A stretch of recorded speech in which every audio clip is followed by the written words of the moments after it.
I've always been like pro Black women because I felt like I always was like that token Black girl in the nonprofit community.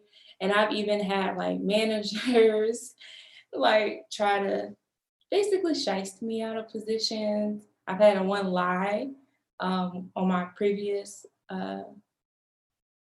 what was it? I was AmeriCorps previously, so it was like state in Chicago. And this really big organization in the middle of Chicago that provides a ton of food for the community. And I loved it. I love the people there.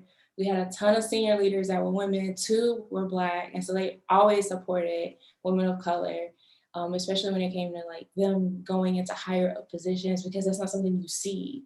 Right. And so basically that manager kind of blocked me from getting any other positions in the organization. I've even been blocked in HR, don't know how. I actually found that out from a HR manager that no longer is there. She had called me, was just like, I randomly came across your application. Don't know how I found it, but it was just like weird and buried in like the archives for no reason at all. And she's just like, but you align with so many positions that we have open. That manager went behind my back and told many managers some who didn't know me, some who did know me, that I was difficult to work with. And come to find out, me and her, I didn't know she had a problem with me. So like the entire time I was there, was in grad school. So I had to do projects. She will always, I had to do a project on my relationship with her. Ooh. And it was weird because like she would try to ask me, because like my AmeriCorps leader knew, but like when we have exit interviews as an AmeriCorps member, everyone is involved. So like your department lead, your supervisor, your AmeriCorps supervisor. And so I had that one meeting and she was in there. And my AmeriCorps supervisor was like, oh yeah, how did your paper go? I know you had to like do a survey and talk about your relationship with your supervisors and your managers. And when she found out I had wrote a paper, she was just like, oh, you wrote a paper about us? I was like, yes. I was like, that's what my professor required of me. And she's just like, what did you say? And I was just like, I just talked about our differences, about like how I was this way, you was this way, and how we had certain things alike. And she was just like, do you have that paper on you? I want to read it. I was just like, okay. I was like, no, I don't. But yeah, like she was not a fan of me. I don't think she was a fan of a lot of colored people, and it was only like a lot of them left. So like the 2 girls that were there, they left. And then the one friend that was still there, that had a hard time getting out of that department. So if you try to get out of her department and you were a person of color, she prevented it. But the funny thing was, she was Latino. So like majority of people in the organization was either Hispanic, Latino of some kind. So I was always surrounded by like Mexican food, Hispanic food, because they was always forcing it in my face or speaking Spanish. And so it was normal for me to like walk in and just have a whole conversation with me in Spanish, and I would just respond back In English. because I was used to it. But yeah, I don't know. She didn't really care for us. I don't know why. You know what? That actually, it's not even being Dominican and like knowing just my heritage and having experienced it like all growing up, of how Dominicans are so like anti-Haitian. Like I remember growing up and like my family friends would be like, when you get married, don't get married to anyone that's darker skinned than you. And he has to have good hair. And I'm like, okay. So I grew up with that stigma always like in my head and that like expectation until I grew of age. And I was like, wait, what? Like, so I'm supposed to marry for looks and not personality. I'm supposed to marry a certain color. Why? Like that didn't make any sense, but it's this prejudice that's just innately in us because of the way that we were raised, because of our culture. And so it's not surprising when you say, well, the weird part is that she was Latina. That's actually not that surprising because there's so many prejudices within our own culture, within the Latin culture. I mean, even here in Central Florida, where the majority of the Latin community is or was Puerto Rican, Well, now we're seeing this huge immigration of Venezuelans, and people are like, and when I say people, I mean like Latin Americans are like, oh, there's Venezuelans everywhere. And I'm like, we're all Hispanic. What is the problem? What is the problem? Do you feel like part of the reason why she would block yourself or your teammates from moving into other positions is because of this huge push in our sector for inclusivity and diversity? Do you think that was just one of the elements that kind of impacted that? I'm still literally to this day still trying to figure that out, because like all across the board, when it came to leaders, they were pushing diversity and inclusion. And so like, and because as well, because Chicago is, and where we were in Chicago, I feel like Chicago is like huge when it comes to like the population is like huge as far as when it comes to Latinos and Hispanics. And so it's just like everywhere you go, it's like you're going to run into Spanish speaking individuals throughout that big area of Chicagoland area, that whole thing. So it's just like speaking Spanish is like, or hearing anything, or even just seeing a little truck come down the street with the corn on the cup. I forget what they call it, but it's like, it's a norm. So it's just like, it's normal for us. And so it's just like, I don't know. That's the thing. Like, I don't know if she wanted more Latino women, because it was mainly a lot of, we rarely heard any men in our department. Mm-hmm. And so I feel like maybe that was the thing, because I know for her, it took her a while to get in her position. And so, because she was like, and I think even after I left, I think she got promoted. And the person that was like my friend who came in, who had all these skill sets, but like was overlooked for a managerial position, but that she hired someone else for that was not qualified. My friend now has a position, they're in the same playing field, and she did not like that whatsoever. And so I don't know if it's just that she just doesn't want, like if she just wants like a particular person, like a particular race or caliber of individuals to get in that position, because it didn't make sense, because she was fine with like all the other women who were either Latino, Hispanic, have background in that area, as well as white. Because then we also had a few white women in the department.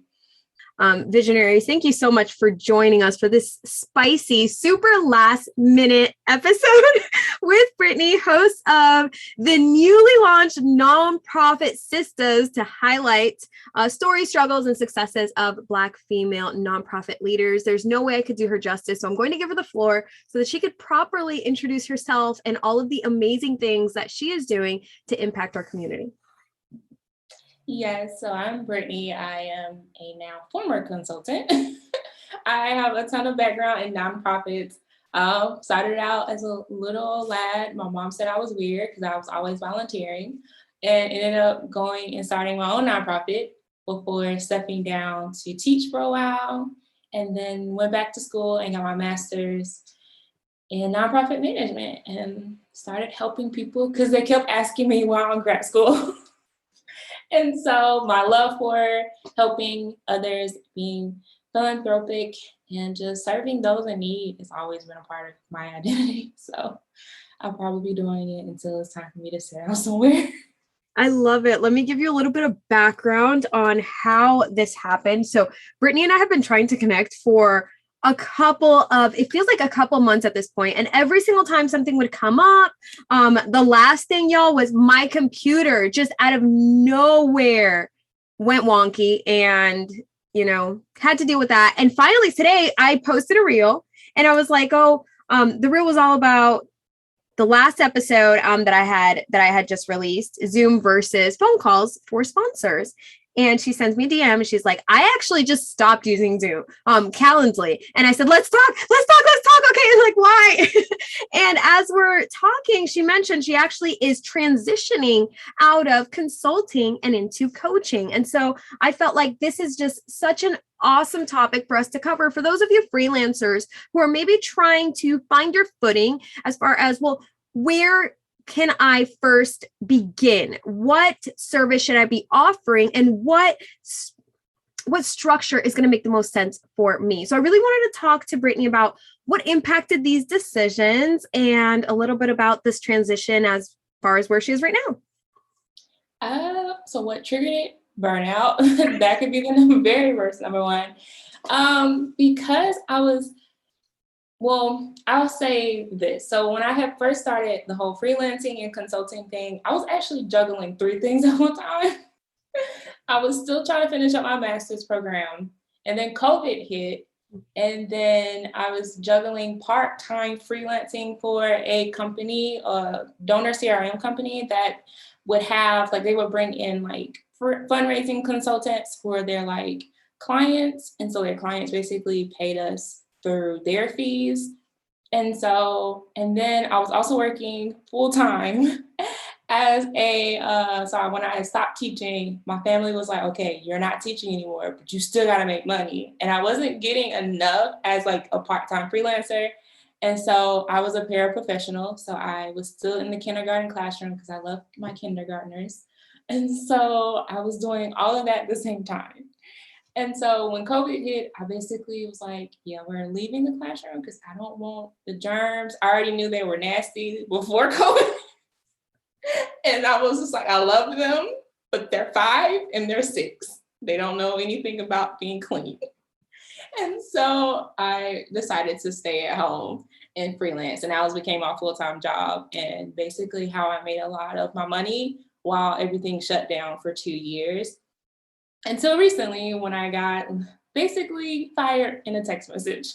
I laugh about it now, but it made me mad that I got fired from my freelancing job from the company CEO. I will say that the CEO of that company decided to fire me through a text message on a Sunday, the Lord's Day. And so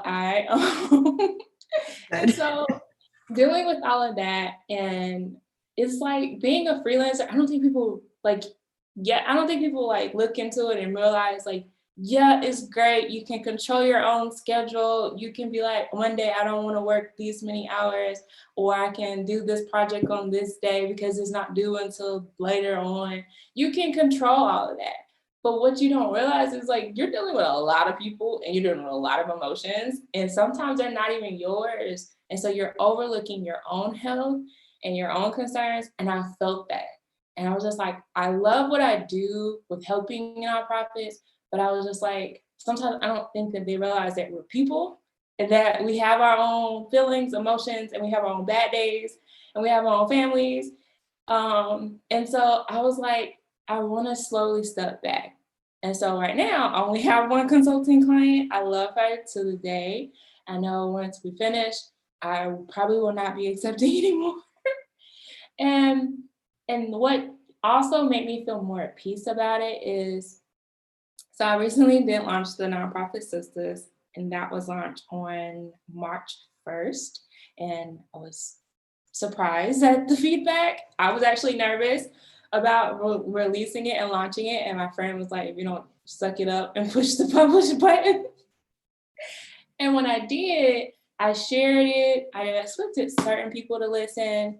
And so when I started getting feedback and reviews, people were like, oh my gosh, I love this. My cousin, who's not even in the nonprofit sector, was just like, I just listen to your podcast just because it's so inspirational. It makes me want to get into the nonprofit space. And I was just like, oh, wow, was not expecting that. But I enjoyed people saying they loved it. It felt like they were heard, especially because I'm that person. I'm always looking at the little person. Just because I was in their shoes, being that nonprofit founder who didn't know a lick of what she was doing, read all the dummies books. YouTube wasn't a thing then where you could go on there and look up anything on YouTube, nor was it Facebook groups.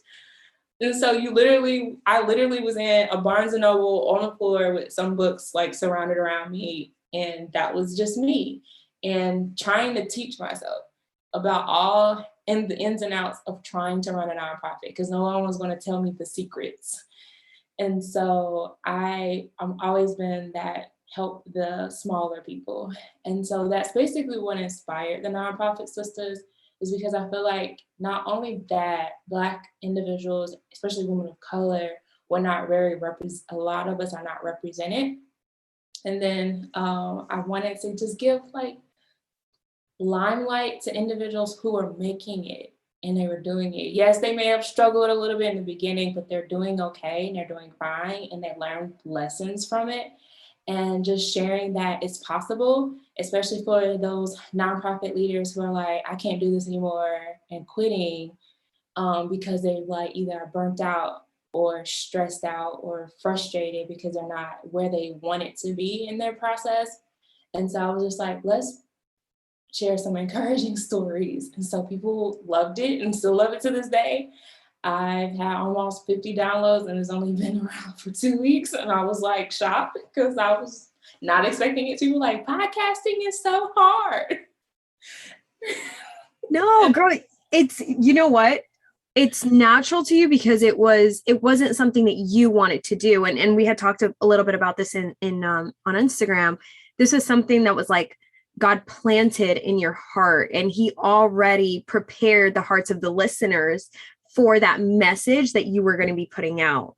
And because of your obedience, like you're seeing the responses, like the physical responses of everything that God's like, yeah, thanks so much for trusting me. Like, why are you surprised? This is the response from the people. This is why I told you to do it in the first place. I want to retract for just a second so that you can tell the audience, what is it that you do? What is your specialty? What are you exactly? You're a consultant of what for nonprofits? So I was a huge person on fundraising for nonprofits, especially for nonprofits who could not, they were like, their annual revenue is like less than 250K or even less than 50K. And so I was that person. I love to help those smaller nonprofits and help build their audience and traction. So that was me fundraising.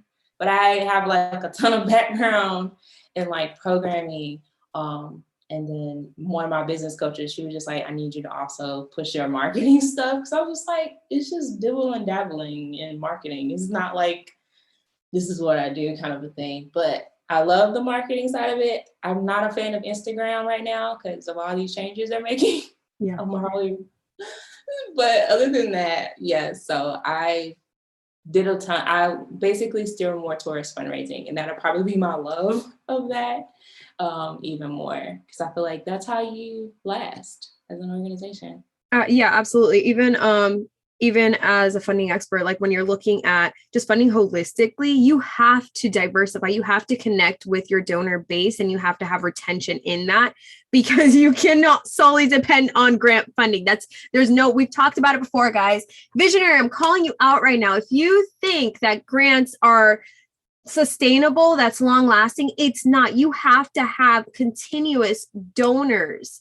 And so something like fundraising, you have to take the time and make the investment. If you don't know how to do it, make the investment to get somebody that will properly walk you and guide you through those steps and help you to achieve those goals, to set and achieve those goals, right? Because sometimes we start a fundraiser and we don't even know, like, well, man, if I can get 5 people to give me $100, like, hey, that's a good day for me, right? Like, let's talk about how do you really realistically establish those goals and how can we achieve them? So now that you're transitioning into coaching, what is your business structure going to look like in terms of fundraising and programming and marketing and all the little things that you dabble in, and of course your major specialty?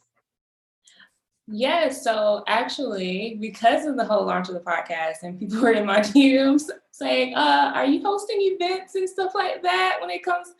And I was just like, okay, all right, God, I didn't want to go in this direction, but apparently you have a whole mind of your own.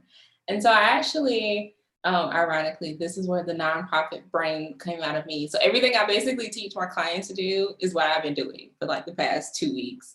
And so I had to sit down, revamp my whole strategic plan.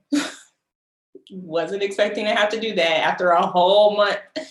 All of last year was end of last year when everyone else was trying to fundraise for end of year giving. I was trying to wrap up my strategic plan for the year so I can have guidance and direction. Didn't last long, so I had to change it because I had to steer the direction because of the podcast and what I was doing with it. And so with that, the Nonprofit Sistas will have a community, and it will, and I had to have a whole programming plan for that, because not a lot of people realize this, but I'm a nerd. I call myself a nerd. My family calls me, well, my friend / mentor in North Carolina, she says I'm a professional student. I guess it's true, because I'm going back to school to work on trying to get my doctorate.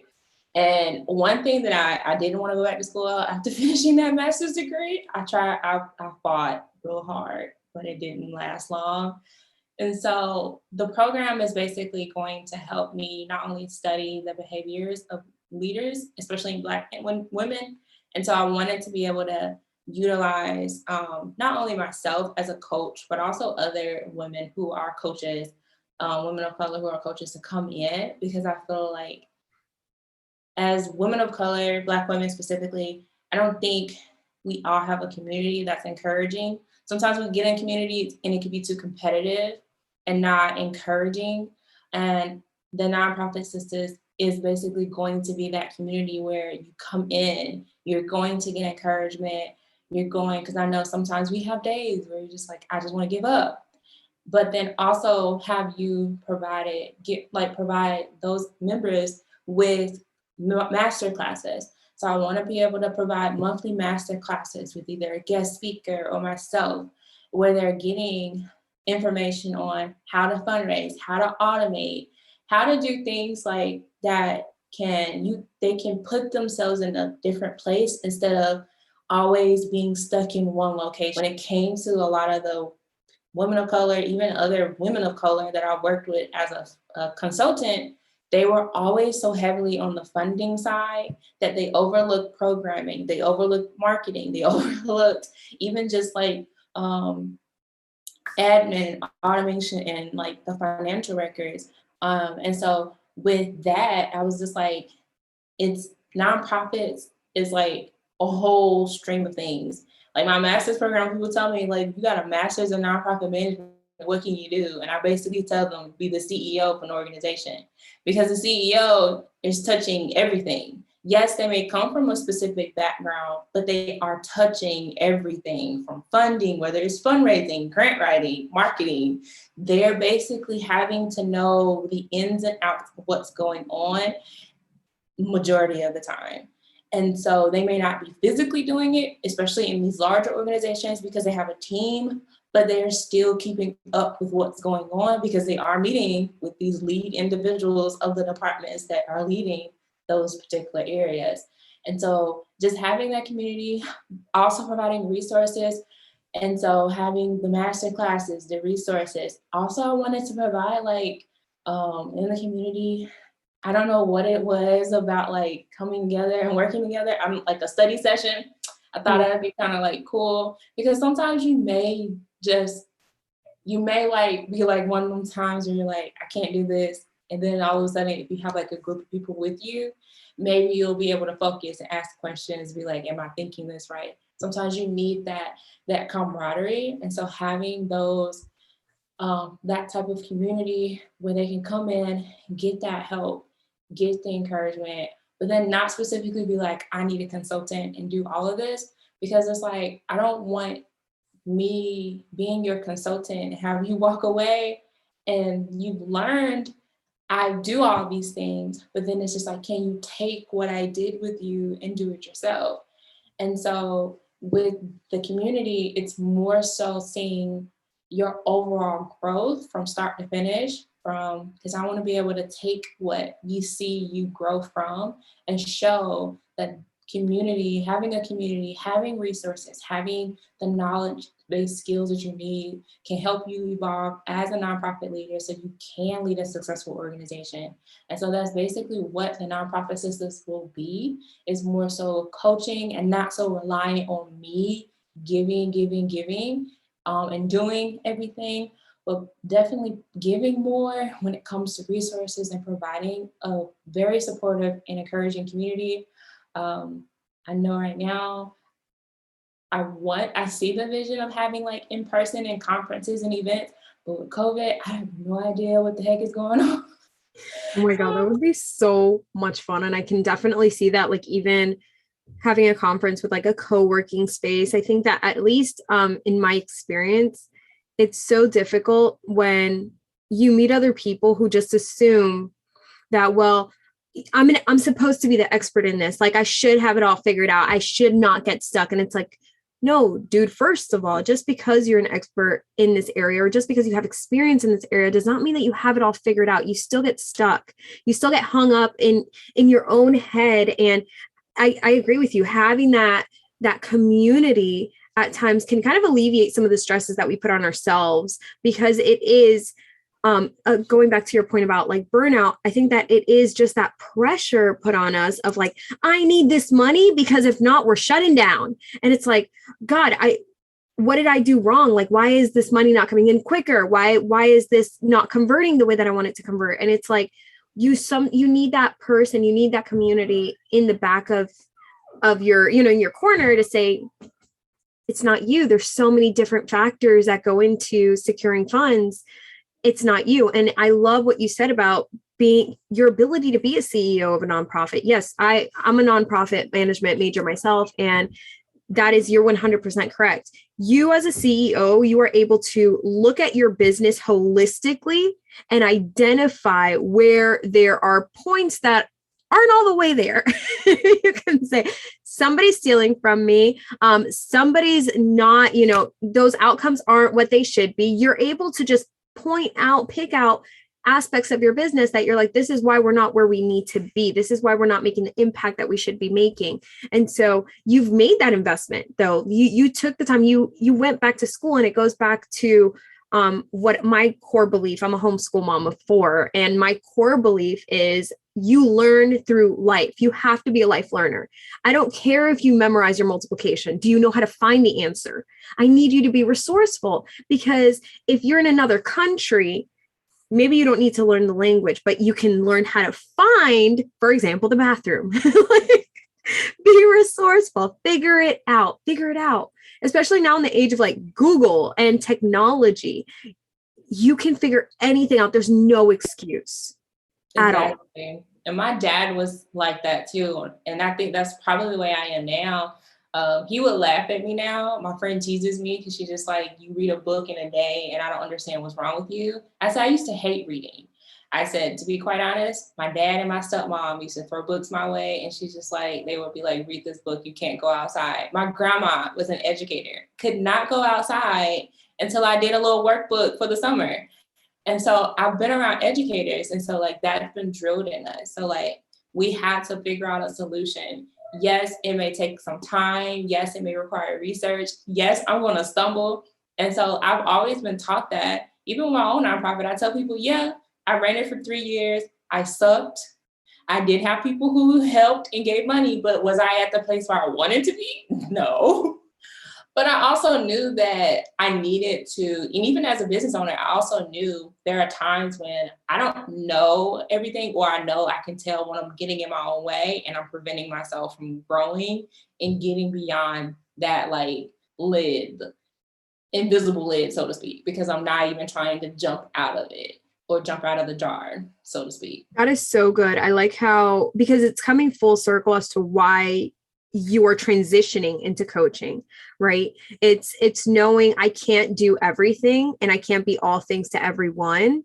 And so I need to, instead of people looking to me to be the problem solver, to me to for these done for you services, I need a community who's going to be able to not only, if they want to do it for them, right, for the client, that's fine, but more importantly for the client to figure it out on their own through this hand-holding process, essentially, where they can go through start to finish whatever their goal is. Because if I'm correct, the Nonprofit Sistas community is going to have different leaders in different, leaders for different sectors of nonprofits, correct? Yeah, so like different areas of like where they can focus on growing. Yeah, so perfect. That's where we wanted to develop partnerships with like outside coaches and consultants, because the vision for even just that whole is having a partnership program to help benefit them, because I don't want to see consultants and coaches only being used as a measure of diversity for majority white events and conferences. And I probably ruffle a few feathers. I love all my friends who are like white, but like, I feel like sometimes a woman of color, it's just, I don't know, ever since the whole George Floyd thing, I feel like now, I don't know, sometimes it comes across as I'm only doing this, like expressing diversity. And even though on the back end, we may not feel like a part of the community. So. Yeah. And it's, I mean, one of my first mentors was actually an older white woman. She was a federal grants reviewer. And she brought up diversity and I was like, yeah, so what are your thoughts? And she's like, I think it's important to always have a Black person on the team. And I'm like, okay. I don't really want your feedback. I lie. Let's just finish this session. I think that it's an important conversation to have. I don't even think that it's like, you guys only want to talk like you, whatever. I don't even know what generation this is like, but this generation, like you only ever want to talk about race and color. And it's like, well, because now we've been given platforms to where our voices are amplified and now you're listening. It's not that this is something new. We've been talking about it for a long time, but now we have platforms where you have no choice but to listen. I don't care if you're on YouTube. I don't care if you're on the Daily Gazette. It's going to come up. And now it's facing you in a way where you're either going to talk about it or you're going to talk about it. You can't ignore it. It's not going to go away. And so I don't think it comes off as like aggressive or anything like that. I think it's an important topic to be discussed. And I think that's healthy. And I think that the Nonprofit Sisters is making waves in all the right ways. So Brittany, tell the audience, where can they connect with you? Where can they learn more about you and wait at the edge of their seats for this community to open up? Yes, so currently you can find us at the nonprofit, www.Nonprofit Sistas, SITAS.com, as well as on Instagram at Nonprofit Sistas as well. And that's where you'll find us. I know right now the website is continuously being updated. And so, but I'm trying to remain active and get the community going. That's actually what I was looking into doing now, is figuring out where to put the community. But yeah, so hopefully we can have it up and going before the end of May. And that's what my goals are. Because I already know some people are going to be like, where's the community? Yes. So, yes. Well, I mean, you guys can check all of Brittany's links down below in the show notes. Thank you so much for tuning in to today's episode. And I wish many blessings on you. I'll catch you next week.